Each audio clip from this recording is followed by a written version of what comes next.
여러분, 우리가 살면서 가장 힘든 것이 무엇일까요? 한번 생각해 보셨습니까? 가장 힘든 것. 물론 돈을 버는 게 가장 힘들죠. 또 인기를 얻는 게 가장 힘들죠. 그러나 그 가운데서 우리가 가장 힘든 것, 영적으로 가장 힘든 것, 그것이 무엇입니까? 정신적으로 가장 힘든 것, 그것이 무엇입니까? 그것은 바로 제가 경험한 바로는 용서하는 것. 이건 정말 어렵습니다. 남을 용서한다고 하는 것, 이것은 정말 어려운 것입니다. 예수님의 말씀을 한번 볼까요? 베드로가 어느 날 예수님께 나아갔습니다. 예수님, 형제들을 하루에 몇 번씩 용서해 줘야 되겠습니까? 예수님께서 말씀하시기를 70번씩 7번이라도 용서해야 된다, 이렇게 말씀하셨습니다. 또 예수님께서 가르쳐준 그 주님의 기도문이 있죠. 거기에 보면 이런 말씀이 있습니다. 저에게 잘못한 사람들을 제가 용서한 것 같이 저희 죄를 용서하여 주옵소서. 예수님은 우리 인간의 그 용서에 대해서 인색하다고 하는 것을 잘 아신 거예요. 인간이 얼마나 이율배반적이고 자기는 용서를 받으면서도 또 용서받고 싶으면서 남을 용서하지 않는 이러한 이율배반적인 성격, 이기적이고 자기중심적인 것을 예수님께서 너무나 잘 아셨기 때문에 주님의 기도문에 이것을 박아 놓으셨습니다. 주님의 기도문에 이것이 들어가 있어요. 용서하지 않으면 용서하지 않는다는 것이죠. 너희가 땅에서 매면 하늘에서도 매인다. 너희가 땅에서 풀면 하늘에서도 풀리리라. 이 말씀은 무슨 말씀입니까?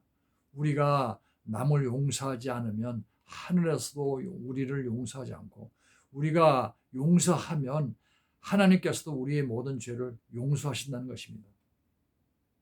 이와 같이 용서로 가는 것은 하나님의 이런 그 결심과 직결되어 있습니다. 11조 잘 내고 주일 성수하고 술, 담배 하지 않고 그러면 마치 구원이 보장된 것처럼 생각하는 사람이 있습니다. 아닙니다. 용서하지 않으면 우리도 주님으로부터 용서를 받을 수가 없는 것입니다. 유명한 그 미국의 그 호스피스 전문가가 있었습니다. 그분이 그 미국의 호스피스 연합회 회장님이신데요. 아마 지금도 생존해 계실 겁니다.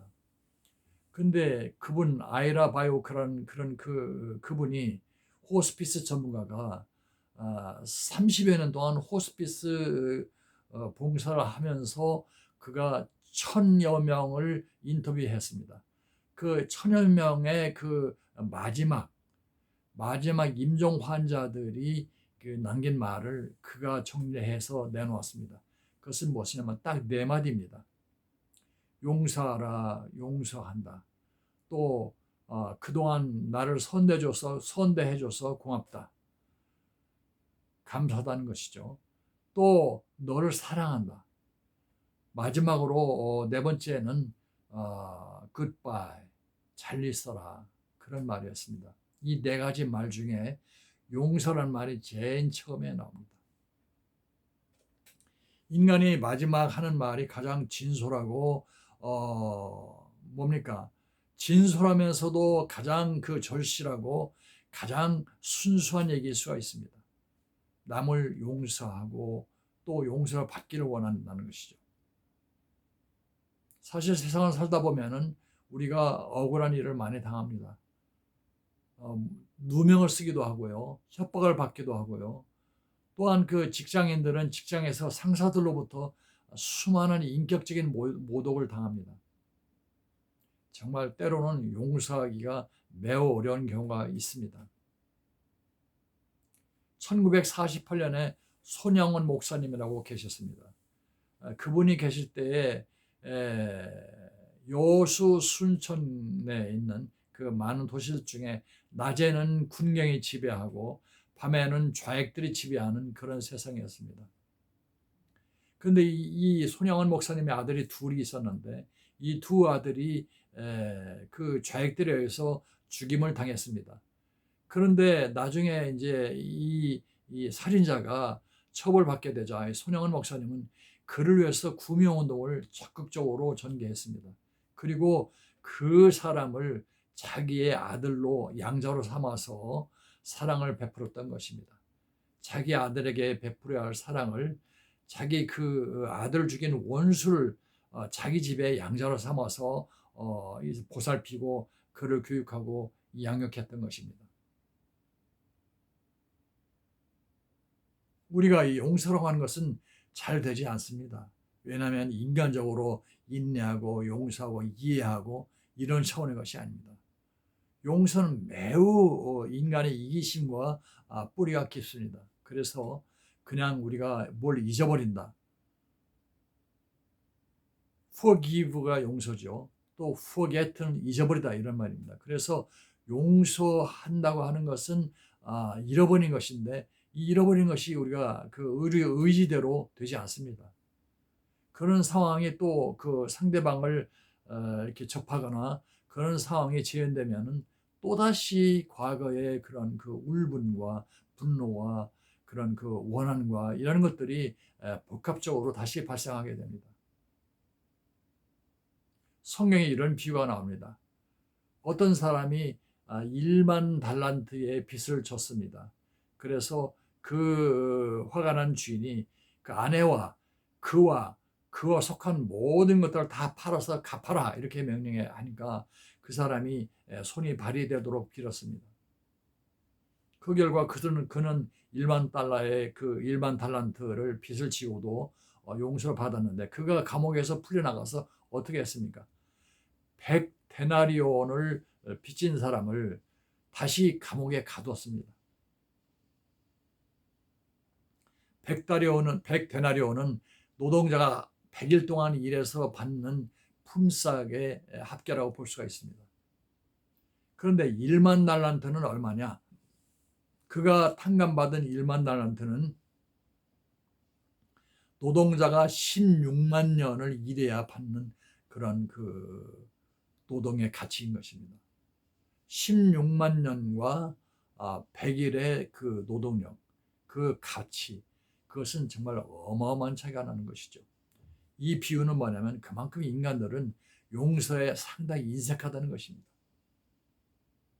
용서에 인색하다고 하는 것을 예수님께서 그런 비유 말씀을 보여주신 거예요. 얼마나 인간들이 자기중심적이고 얼마나 이기적인가를 잘 보여주고 있는 것입니다.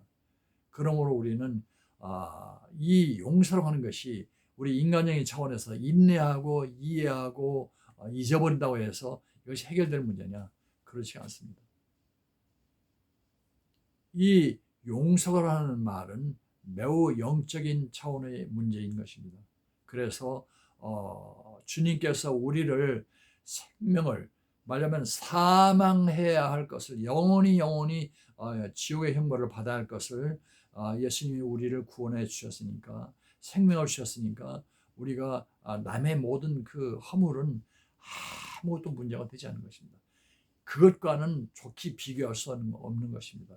그렇기 때문에 용서라고 하는 것은 이렇게 은혜로 풀어야지 인간적인 그 노력과 인내와 그런 의지로서 해결한다고 하는 것은 정말 그건 불완전한 것입니다.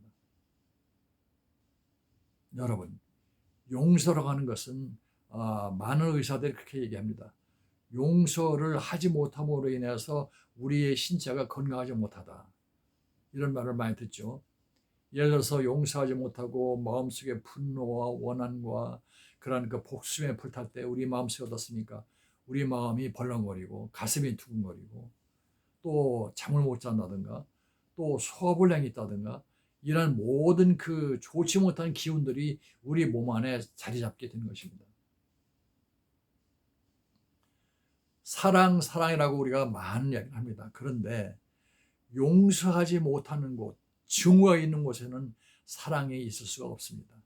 사랑이라고 하는 것은 용서와 사랑의 관계는 샴쌍둥이와 같습니다. 샴쌍둥이. 즉 출처가 하나입니다. 용서가 사라지면 그 자리에 사랑이 밀고 들어온 것입니다. 용서하지 않았는데 사랑할 수 없는 것입니다. 용서와 사랑이라는 말은